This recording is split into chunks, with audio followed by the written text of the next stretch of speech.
Assalamualaikum warahmatullahi wabarakatuh. Halo, jumpa lagi dengan saya dalam channel Easy Math. Pada kesempatan kali ini saya akan membahas tentang pertidaksamaan nilai mutlak linear satu variabel. Sifat nilai mutlak yang melibatkan pertidaksamaan ini apa aja sih? Untuk setiap bilangan A, B, dan X merupakan bilangan real, maka akan berlaku yang pertama. Jika A lebih dari sama dengan 0 dan nilai mutlak X kurang dari sama dengan A, maka akan berlaku negatif A kurang dari sama dengan X kurang dari sama dengan A. Yang kedua, jika A kurang dari 0 dan nilai mutlak X kurang dari sama dengan A, maka tidak ada bilangan real X yang memenuhi pertidaksamaan. Kenapa? Karena tadi nilai mutlak itu tidak mungkin negatif ya, karena A-nya tadi negatif. Yang ketiga, jika nilai mutlak X lebih dari sama dengan A dan A lebih dari 0, maka akan berlaku nilai X lebih dari sama dengan A atau X kurang dari sama dengan negatif A ya. Jadi kalau ini tandanya lebih dari sama dengan, maka berlaku seperti ini. Yang keempat, nilai mutlak A ditambah B nilainya kurang dari sama dengan nilai mutlak A ditambah nilai mutlak B. Dan nilai mutlak A dikurangi B nilainya lebih dari sama dengan nilai mutlak A dikurangi nilai mutlak B. Lalu kita langsung ke contoh aja biar lebih jelas ya. Tentukan himpunan penyelesaian dari nilai mutlak 2x kurangi 1 kurang dari 7. Nah, yang perlu kita perhatikan adalah tanda di sini. Jadi soalnya bagaimana kalau soalnya kurang dari? Nah, kita sesuaikan dengan sifat yang sudah dibahas. Dari sifat yang ini kita lihat yang nilai mutlaknya kurang dari. Kita lihat yang 1, 2, 3, 4 yang mana? Nah, di sini ya ada di nomor 1. Tuh, terlihat bahwasanya nilai mutlak kurang dari, kalau ini pakai sama dengan ini tidak, sama saja. Jadi pakai yang kurang dari berarti sifat nomor 1. Maka penyelesaiannya apa? Nah, di sini negatif A kurang dari sama dengan X kurang dari sama dengan A gitu. Maka bisa kita selesaikan soal tadi. Dari nilai mutlak 2X dikurangi 1 kurang dari 7, maka hasilnya tadi ya pakai sifat ini, A-nya itu kan 7, berarti negatif 7 kurang dari 2X dikurangi 1 kurang dari 7.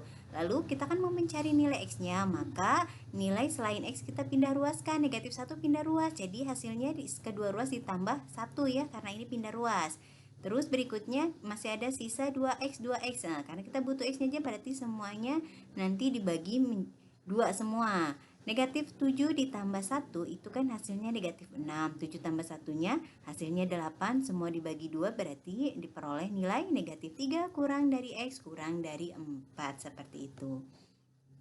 Jadi himpunan penyelesaiannya adalah X di mana negatif 3 kurang dari X kurang dari 4 dengan X anggota bilangan real.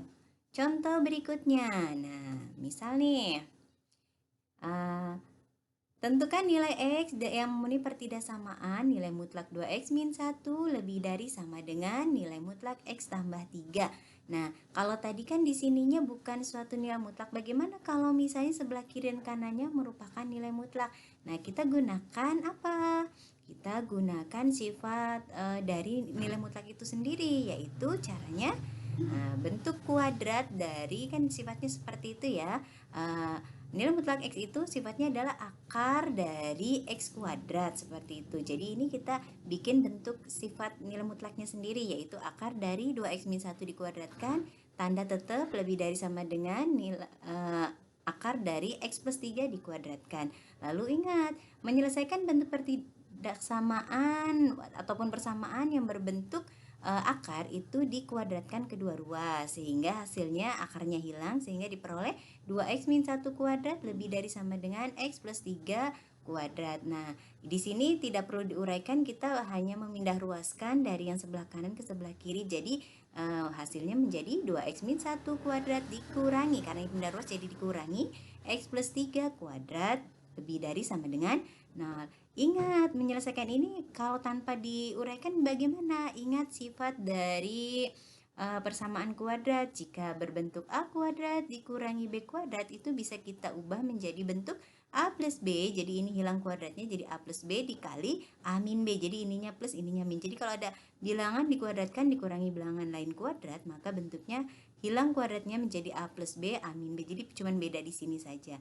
Maka ini juga sama, dengan menggunakan sifat tersebut diperoleh bentuk A-nya yang mana sih? 2x min 1 ya. B-nya yang mana? X plus 3. Berarti kita bikin 2x min 1 ditambah X plus 3 dikali A-nya 2x min 1 dikurangi. Ingat tadi ditambah, sekarang dikurangi. Yang B-nya berapa? X plus 3. Tanda tetap sama, lebih dari sama dengan 0. Kita uraikan, sederhanakan ya. 2x, yang ini plus dikali X berarti tetap X. Negatif 1 tetap, plus 3 tetap. Nah di sini 2x min 1 tetap. Ini min dikali X berarti negatif X. Min dikali plus 3 berarti negatif 3. Disederhanakan 2x tambah x 3x, min 1 ditambah 3 menjadi plus 2, 2x min x menjadi x, negatif 1 dikurangi 3 menjadi negatif 4. Selanjutnya, karena ini pertidaksamaan, kita butuh pembuat nolnya. Jadi bentuk yang tadi setelah difaktorkan itu, ini pembuat nolnya berapa? Berarti 3x plus 2 sama dengan 0, atau x min 4 sama dengan 0. Berarti x-nya berapa kalau begitu? 2 ini pindah ruas jadi negatif 2. 3-nya karena kita butuh X-nya aja, berarti dibagi 3 berarti negatif 2 per 3. Yang X ini pindah ruas yang negatif 4-nya, berarti jadi positif 4. Nah ini pembuat nolnya. Ingat ini bukan persamaan, jadi masih belum selesai ya. Lanjut ke bagaimana kalau pertidaksamaan? Lanjut ke garis bilangan. Nah jadi cara bikin garis bilangan gimana? Bikin dulu garis lurus. Berikutnya X yang memenuhi tadi ada berapa? Ada 2. Negatif 2 per 3 dengan 4. Negatif 2 per 3 ada di sebelah mana? Tentunya sebelah kiri, karena dia lebih kecil kan daripada 4.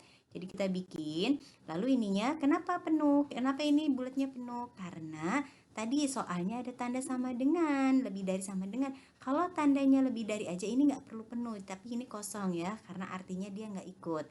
Karena ini pakai sama dengan, berarti ini penuh, artinya dia ikut dalam penyelesaiannya. Setelah bikin garis bilangan, pastikan yang kecil itu sebelah kiri, yang besar sebelah kanan. Berikutnya adalah menentukan tanda. Menentukan tanda itu gimana? Di sini ada berapa wilayah nih? Di sini terlihat karena ini batasnya, berarti sebelah ada 3 wilayah. Sebelah kirinya negatif 2 per 3, di antara negatif 2 per 3 dengan 4, dan sebelah kanannya 4 ya. Nentuin tandanya, kita masukkan kemana? Ke bentuk ini, uji titik dimasukkan ke yang paling sederhana dulu. Tadi yang paling sederhananya ini ya, kita tulis dulu. Nah kita cek nih, ambil angka sebelah kirinya negatif 2 per 3, bebas mau berapapun, pokoknya yang penting dia lebih kecil dari negatif 2 per 3. Misalnya kita ambil angka negatif 1. Negatif 1 lebih kecil daripada negatif 2 per 3 ya. Masukkan ke sini, 3 kali negatif 1 berarti negatif 3. Negatif 3 ditambah 2 itu kan negatif 1. Lalu negatif 1 dikurangi 4 itu kan negatif 5. Nah tadi negatif dikali negatif, hasilnya positif ya, hasilnya positif. Nah kalau yang di tengah kita cek, ambil angka berapa? Negatif, positif. Nah ambil angka 0 aja ya. 0 masukkan ke sini, 3 kali 0, 0. Ditambah 2 berarti positif 2. 0 dikurangi 4 berarti negatif 4. Positif dikali negatif, hasilnya negatif. Begitu juga yang di sini, misalnya ambil angka berapa? Misalnya ambil angka 5. 3 kali 5 berarti 15 tambah 2 berarti positif. 5 dikurangi 4, 1. Positif kali positif berarti hasilnya positif. Nah lalu daerah penyelesaiannya yang mana? Kita lihat soalnya tadi apa? Lebih dari sama dengan 0. Kalau lebih dari sama dengan 0 berarti daerah positif atau negatif? Tentunya kalau lebih dari sama dengan 0 maka hasilnya adalah daerah yang positif.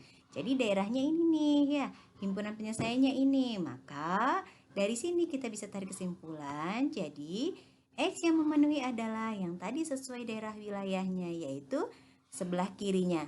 Negatif 2 per 3 berarti X kurang dari sama dengan, pakai sama dengan karena ininya penuh ya. Negatif 2 per 3 atau karena ada 2 wilayah, yang sebelah kanannya 4 berarti X lebih dari sama dengan 4, seperti itu. Semoga bisa dipahami ya. Lalu contoh berikutnya dalam kehidupan sehari-hari. Misal nih ada soal begini.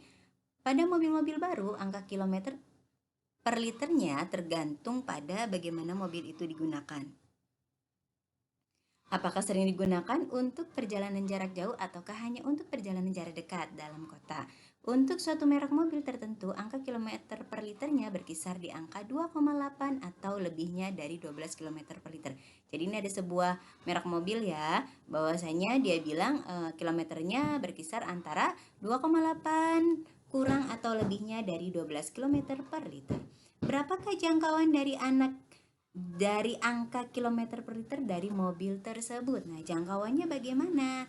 Kita bisa memisalkan bentuk yang mungkin terjadi ya, yang tercatat dalam kilometernya adalah sebuah M misalnya ya. Lalu selisih antara M dan 12 itu tidak boleh lebih dari 2,8 sesuai dengan informasi yang ada di dalam soal. Sehingga kita dapat menulisnya dalam bentuk nilai mutlak M dikurangi 12 itu selalu kurang dari sama dengan 2,8 seperti itu ya. Jadi pahami nih simbol seperti ini. Ini dari mana? Karena tadi tidak boleh di angka 2,8 kurang atau lebihnya, berarti di sini ya seperti itu. Nah, sehingga kita selesaikan seperti biasa, ini menggunakan sifat yang pertama, kurang dari sama dengan berarti ini A-nya, dinegatifkan 2,8 kurang dari sama dengan yang di dalam nilai mutlak M kurangi 12 kurang dari sama dengan 2,8. Negatif 12 pindah ruas jadi ditambah 12 kedua ruas ini sehingga diperoleh 9,2 kurang dari sama dengan M kurang dari sama dengan 14,8. Nah, jadi kalau begitu jangkauan dari angka km per liter mobil tersebut adalah dari angka 9,2 km per liter sampai 14,8 km per liter. Bisa dipahami ya? Nah, lalu apa sih pentingnya informasi ini? Kira-kira penting nggak informasi ini jika kalian membeli mobil baru? Tentunya penting ya. Semakin nih jangkauan ini kan menunjukkan apakah dia termasuk irit atau tidak kelihatan di sini ya. Jadi kalian harus menanyakan hal tersebut ya. Semoga bisa dipahami dari contoh-contoh yang sudah dijelaskan. Jika ada pertanyaan kembali boleh komen di komentar ya. Kalau begitu saya akhiri. Semoga ilmunya bermanfaat. Sekian dan terima kasih. Wassalamualaikum warahmatullahi wabarakatuh.